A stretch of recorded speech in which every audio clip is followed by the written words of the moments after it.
Paling sering kita lakukan saat ini. Tanpa disadari, kebutuhan air pun kemudian meningkat. Saatnya kita mencuci tangan dengan tetap menghemat air dengan cara yang sederhana.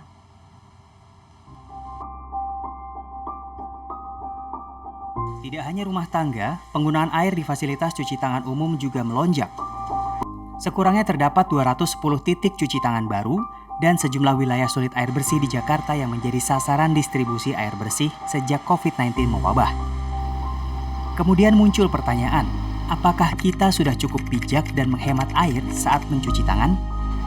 Salah satu pemborosan air saat mencuci tangan adalah membiarkan keran tetap terbuka saat kita membasuh tangan dengan sabun. Masih nyala?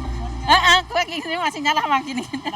Ya biar bersih aja, kita biar nggak sanksi kalau masih kotor apa gimana gitu. Kerannya dimatiin. Kalau di rumah saya matiin dulu. Cuci. Baru setelah itu dinyalain baru bilas. Saya lupa, iya. Ada beberapa langkah sederhana yang bisa kita lakukan untuk bijak dan menghemat air saat cuci tangan di tengah pandemi.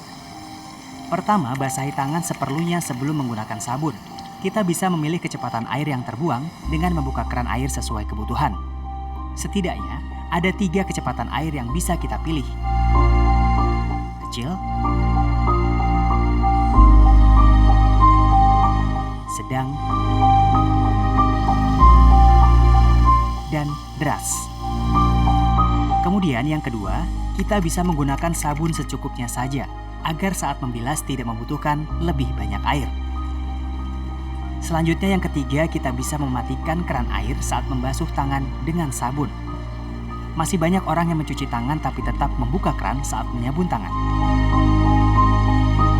Dari 10 orang yang kami amati di 3 lokasi cuci tangan umum, sekurangnya 5-7 orang tetap membuka keran air saat menyabun tangan.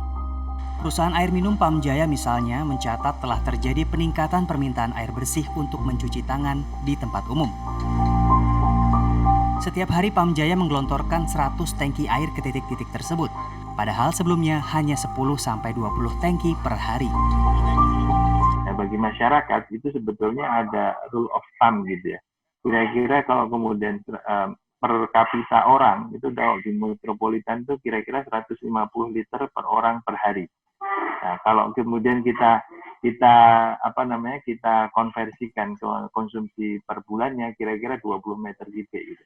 Nah, kalau lebih daripada itu berarti ada keborosan. Nah, mohon itu bisa kemudian kita lakukan penghematan air.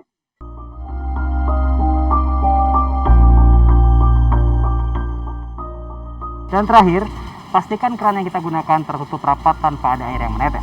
Yogi Tujuliarto, Wahyu Ramadan, Jakarta.